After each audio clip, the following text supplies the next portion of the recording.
نحمده ونصلي على رسوله الكريم فاعوذ باللہ من الشیطان الرجیم بسم اللہ الرحمن الرحیم۔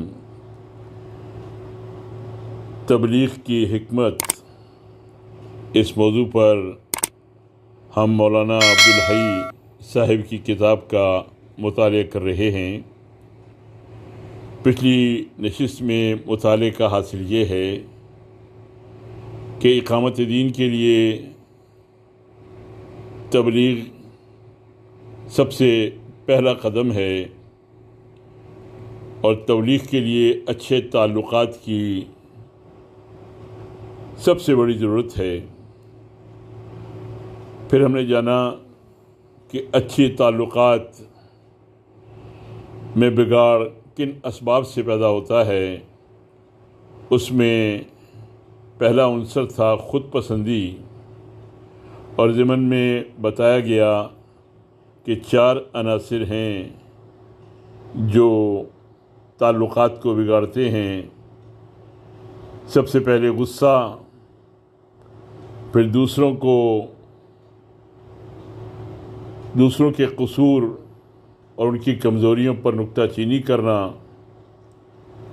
کمزوریوں پر لوگوں سے نفرت اور مذاق ان کا اڑانا، اور پھر یہ کہ لوگوں کی غیبت کرنا۔ یہ 4 عناصر ہیں جس کی بنیادی وجہ خود پسندی ہوتی ہے، اور یہ تعلقات کو بگاڑتے ہیں۔ آج سب سے پہلے جس بات کا مطالعہ کریں گے جو تعلقات کو بگاڑنے والی ہے، وہ ہے دل کی بھڑاس۔ تعلقات کو خراب کرنے والی چیزوں میں ایک اور چیز جو تعلقات کی جڑ کاٹتی ہے، وہ انسان کا ایک فطری جذبہ ہے۔ انسان کچھ چیزوں سے ناگواری محسوس کرنے کے بعد اپنے دل کی بھڑاس نکالنا چاہتا ہے، اور اس کے لیے بہت سی صورتیں اختیار کرتا ہے۔ غصہ، بد کلامی، عیب جوئی، غیبت، غرض یہ کہ بہت سی صورتیں ایسی ہیں جن کا مقصد دل کی بھڑاس نکالنے کے سوا اور کچھ نہیں ہوتا۔ یہی جذبہ اسے مجبور کرتا ہے کہ دوسروں پر الزام رکھے اور ان کی کوتاہیوں کو بڑھا چڑھا کر بیان کرے۔ غرض یہ کہ ایک ایسا جذبہ ہے جس کی وجہ سے انسان قسم قسم کی اخلاقی کمزوریوں میں مبتلا ہو جاتا ہے۔ لوگوں سے تعلقات خوشگوار رکھنے میں آپ کو اس بات پر گہری نظر رکھنی چاہیے کہ آپ کسی وقت بھی کوئی کام دل کی بھڑاس نکالنے کے جذبے کے تحت نہ کریں۔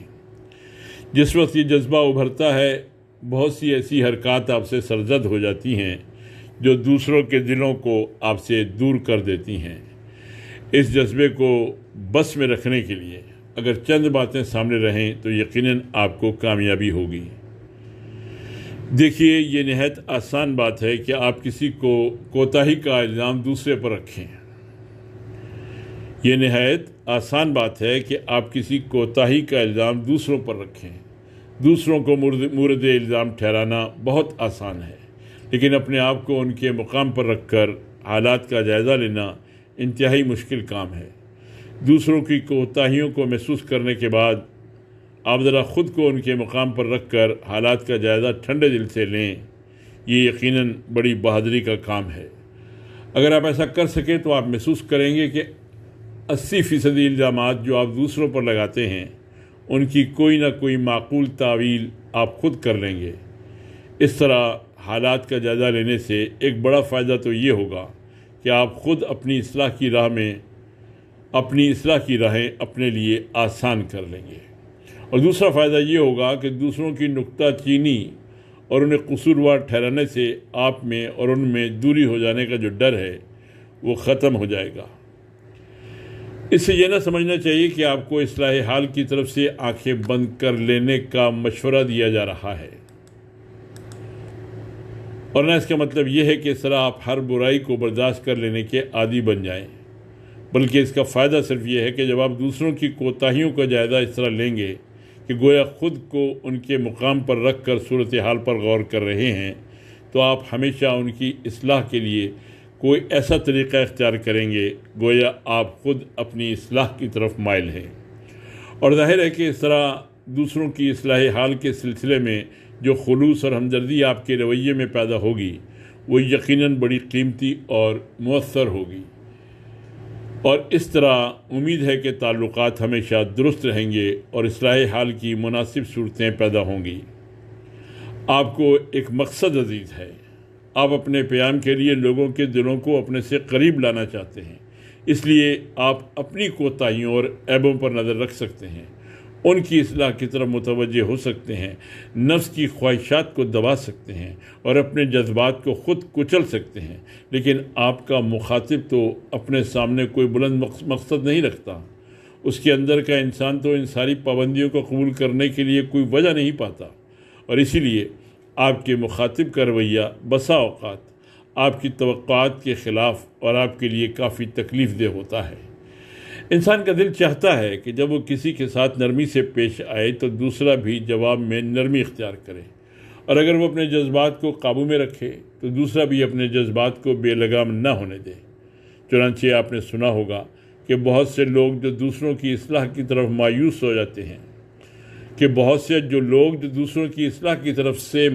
ہو جاتے ہیں یہی کہتے ہیں کہ اجی ہم سب کچھ کر لیں لیکن دوسرے بھی تو ایسے اور ایسے ہو جائیں۔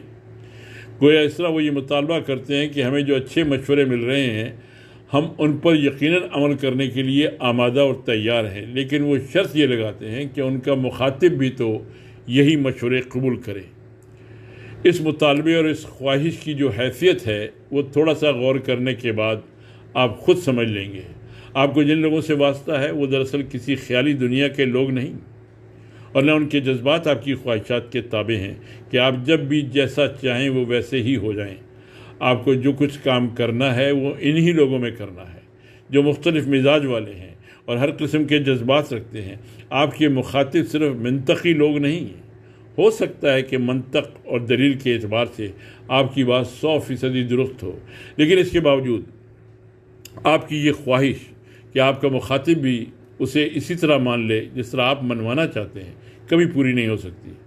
جن لوگوں سے آپ کا واسطہ ہے ان میں جذبات بھی ہیں، ان میں غرور، تکبر بھی ہے، تعصب اور ہٹ دھرمی بھی ہے، وہ باپ دادا کی پرانی باتوں اور اپنی روایات سے اندھی محبت بھی رکھتے ہیں۔ اگر آپ کی کسی روش نے ان کے جذبات میں سے کسی کو بھڑکا دیا تو سمجھ لیجئے کہ آپ نے خود اپنے کام کو اپنے ہاتھوں برباد کر دیا۔ آپ کو یہ اچھی طرح دھیان میں رکھنا چاہیے کہ آپ کوئی ایسی صورت اختیار نہ کریں جس سے دوسرے کے اندر چھپے ہوئے غرور اور تکبر کو ٹھیس لگے، تعصب اور ہٹ دھرمی کے جذبات ابھریں اور ان کی اندھی عقیدتیں مجروح ہو جائیں۔ آپ سوچیں گے آخر اس مشورے کی عملی تفسیر کیا ہے؟ جب ہمارے مخاطبین میں بتائی ہوئی کمزوریاں موجود ہوں تو ہم ان کا کس طرح مقابلہ کریں؟ کیا ہم ان کے غرور اور تکبر کی روش کی تعریف کریں، ان کے تعصب اور ہٹ دھرمی کو بجا اور درست کہیں، یا ان کی اندھی تقلید کو درست سمجھیں؟ یقیناً نہیں۔ ایسا کرنا نہ آپ کے مقام کے شایان شان ہے اور نہ آپ کے مقصد کے لیے مفید۔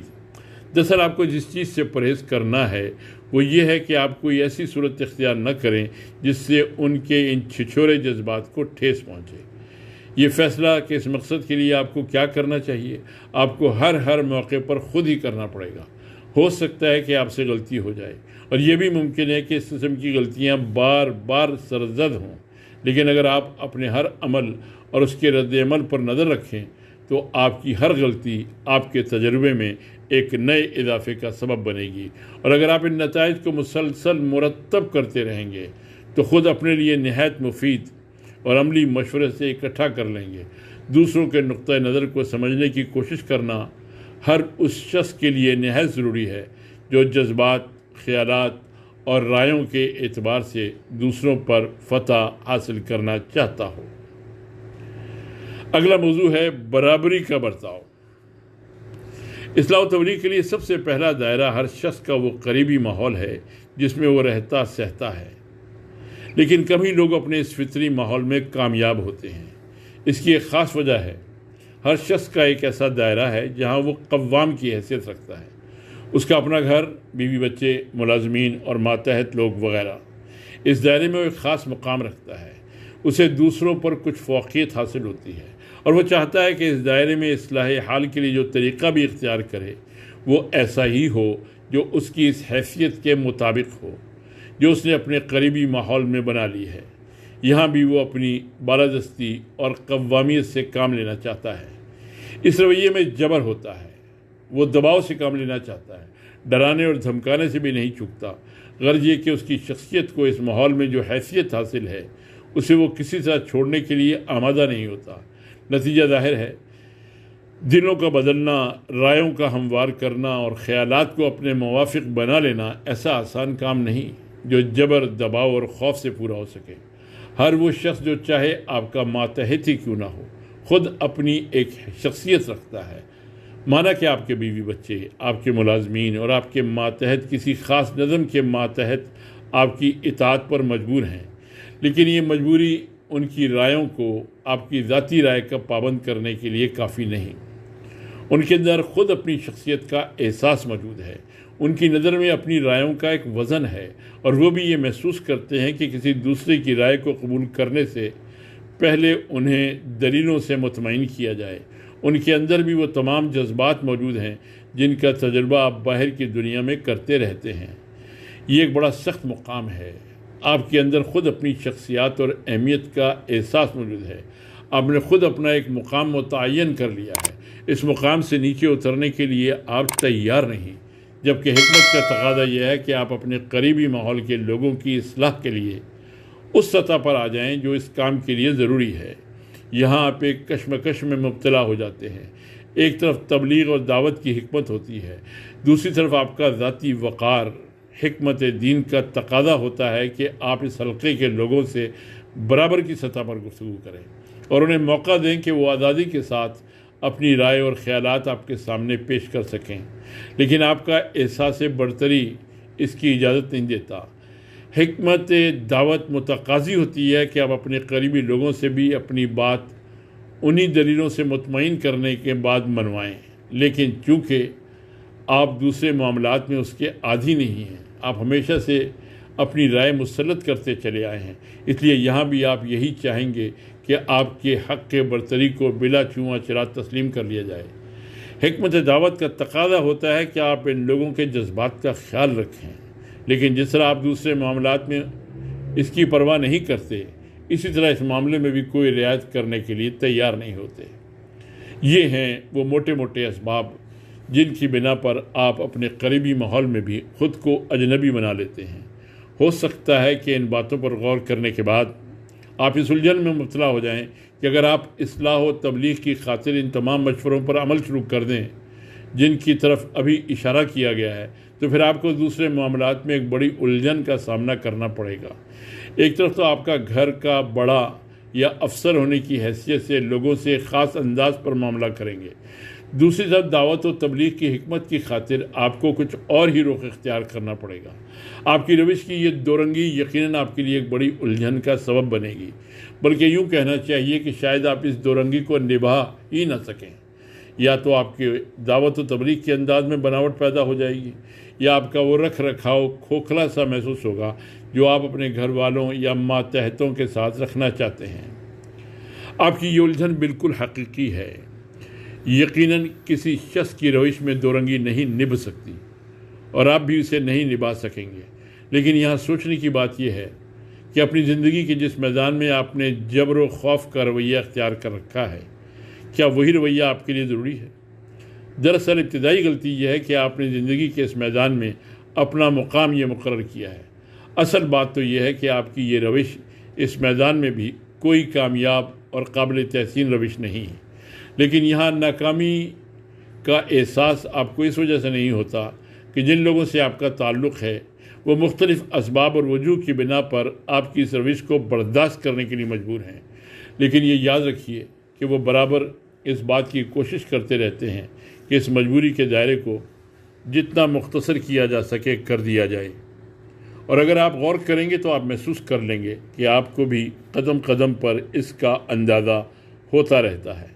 لیکن یہ دائرہ جس میں آپ اپنے متعلق لوگوں کی اصلاح چاہتے ہیں اور ان کے خیالات میں تبدیلی کے خواہاں ہیں، وہ اس دائرے میں مجبور نہیں کہ آپ ہی کی بات مانیں، اور اگر آپ انہیں زیادہ مجبور کریں گے تو اس کا زیادہ سے زیادہ اثر یہ ہوگا کہ وہ اپنی ظاہری روش سے آپ کو مطمئن کرنے کی کوشش کریں گے، لیکن خیالات کی تبدیلی تو اس کے لیے آپ انہیں مجبور نہیں کر سکتے۔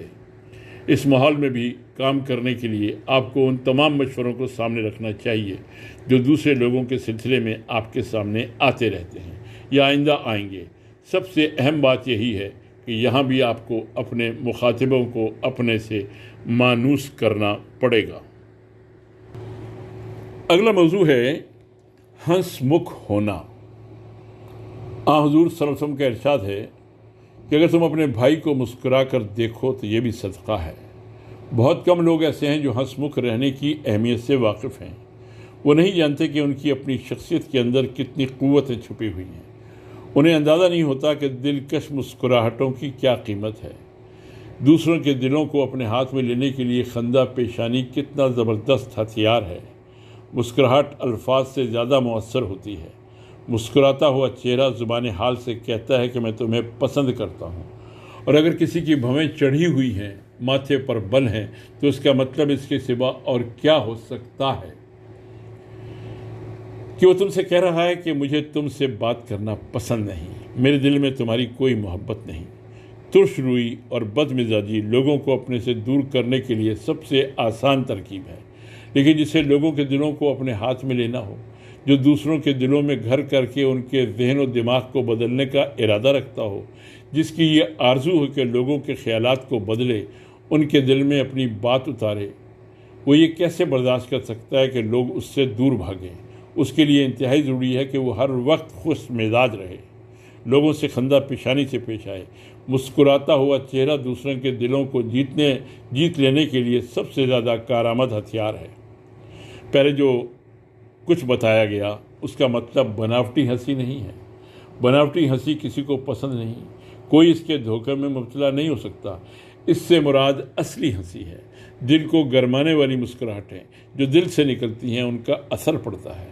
ہر قسم کی کامیابی کے لیے ضروری ہے کہ انسان خوش مزاج رہے، یوں بھی آپ کی طاقتیں کئی گنا بڑھ جائیں گی اور آپ کا وقت ہنسی خوشی گزرے گا۔ ذرا دوسروں سے مل کر اظہار مسرت تو کیجیے، دیکھیے وہ کتنی جلدی آپ کی طرف مائل ہو جاتے ہیں۔ ہنس مکھ چہرے کی قدر و قیمت اور مسکراہٹوں کا اثر تجربہ کرنے پر ہی معلوم ہو سکتا ہے۔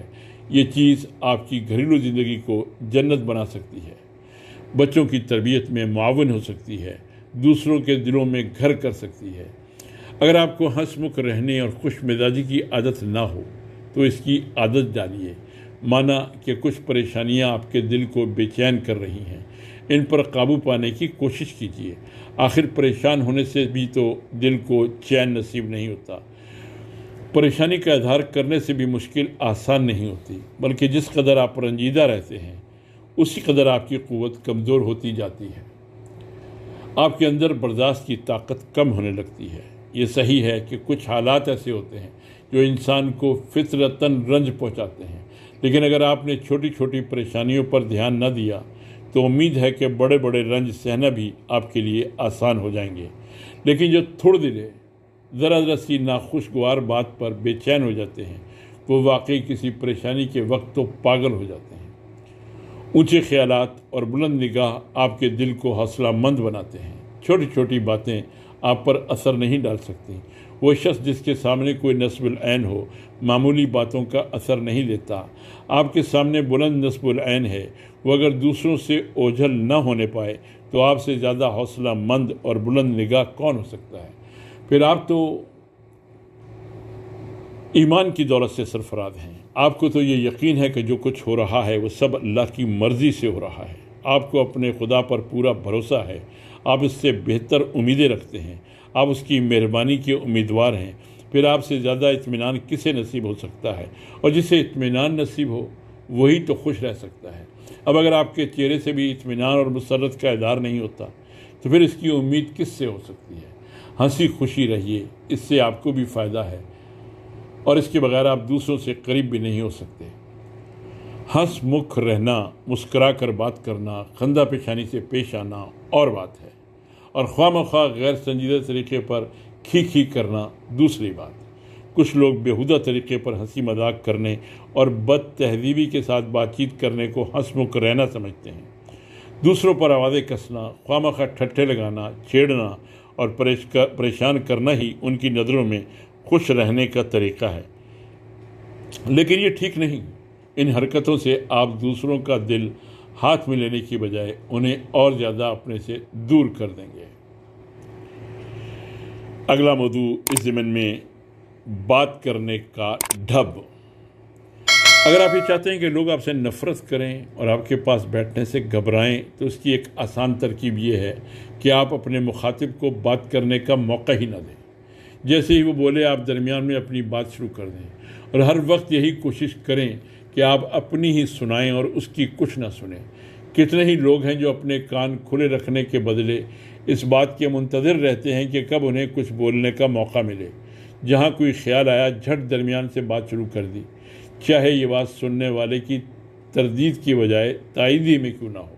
جو لوگ یہ چاہتے ہیں کہ لوگ ان کی طرف مائل ہوں، ان کی باتوں سے اثر قبول کریں اور ان کے خیالات میں تبدیلی پیدا ہو، ان کے لیے نہایت ضروری ہے کہ وہ دوسروں کی باتیں سننے کی مشق کریں۔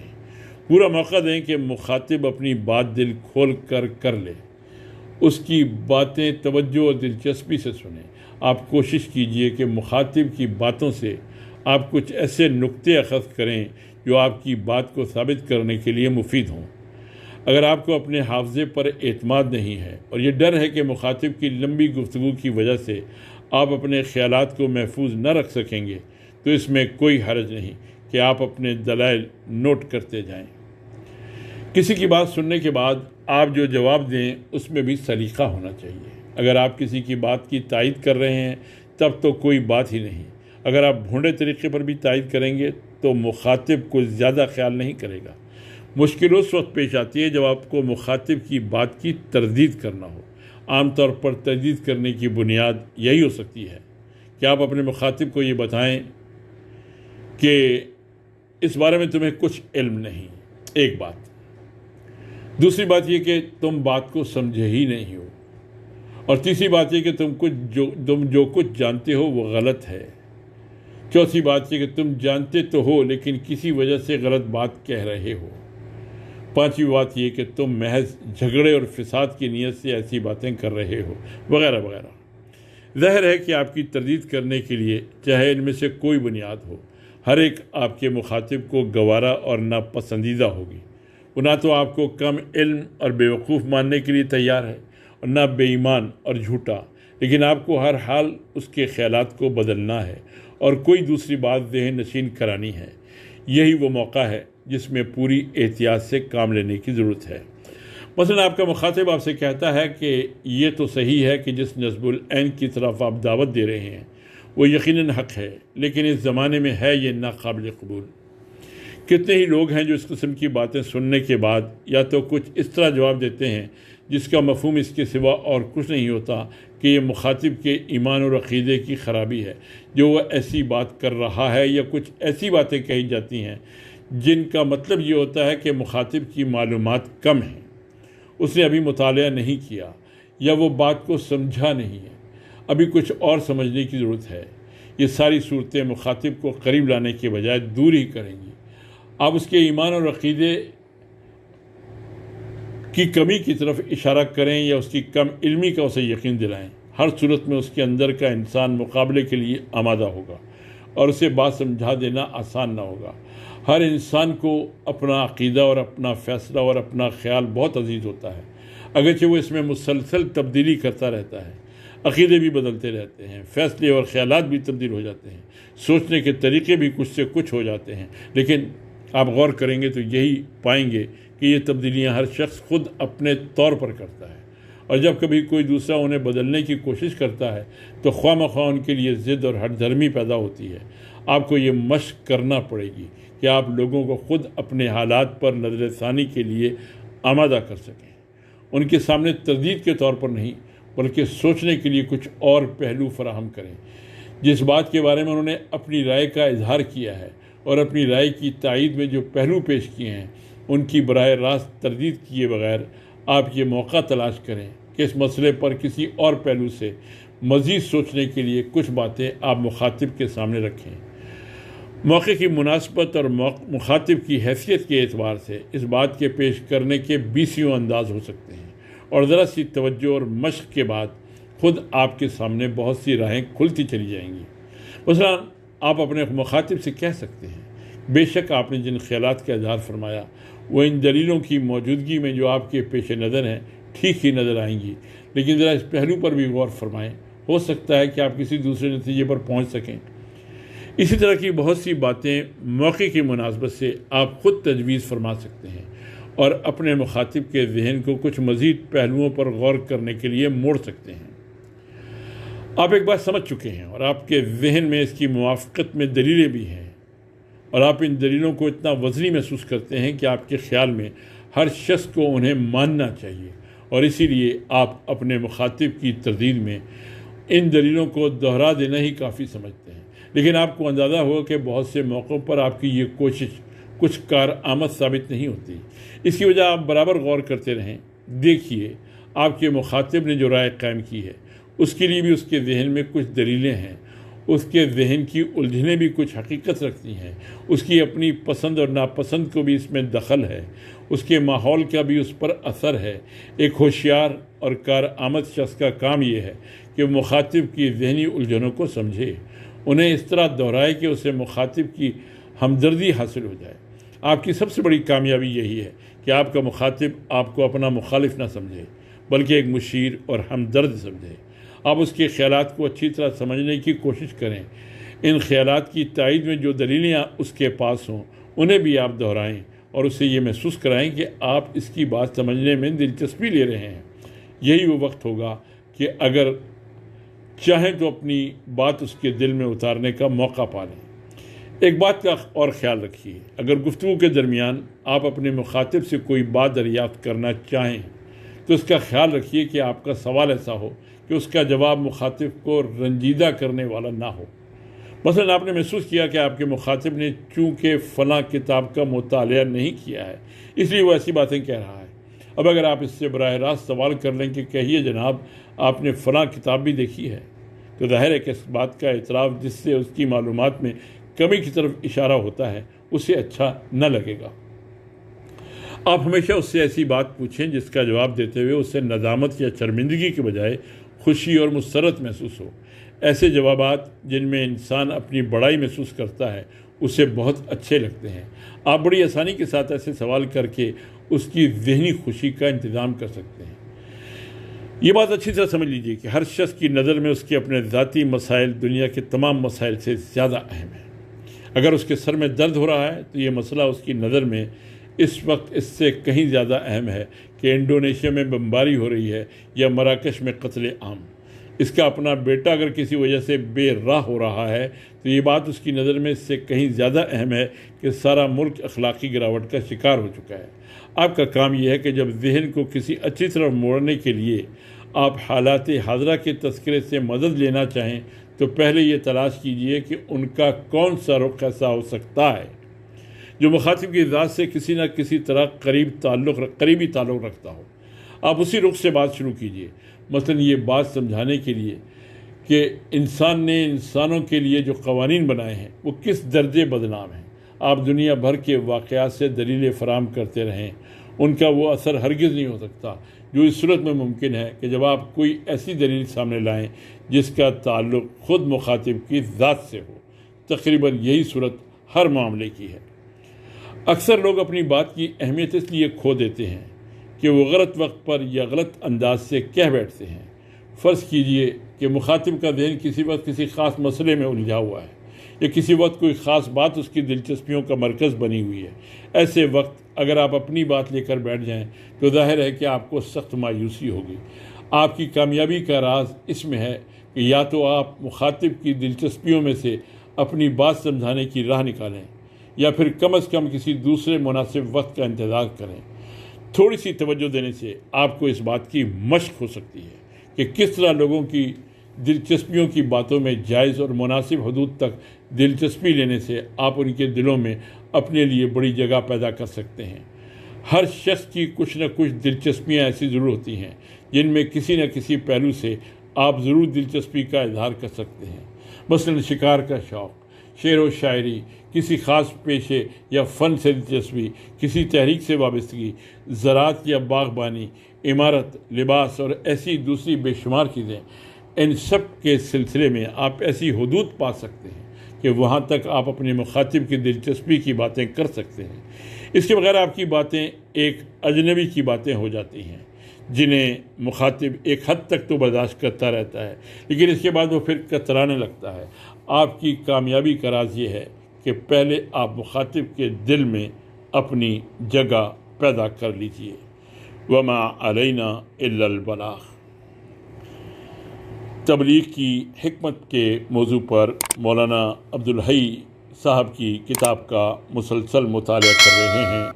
تبلیغ کے لیے اچھے تعلقات بہت اہمیت کی حامل ہیں۔ اچھے تعلقات کو کس طرح قائم کیا جا سکتا ہے اور اس راستے میں کیا رکاوٹیں ہیں، ان سب کو ہم نے جانا۔ یہ مطالعہ جاری ہے، انشاءاللہ العزیز بقیہ موضوعات پر آئندہ نشست میں بات کریں گے۔ وآخر دعوانا ان الحمدللہ رب العالمین۔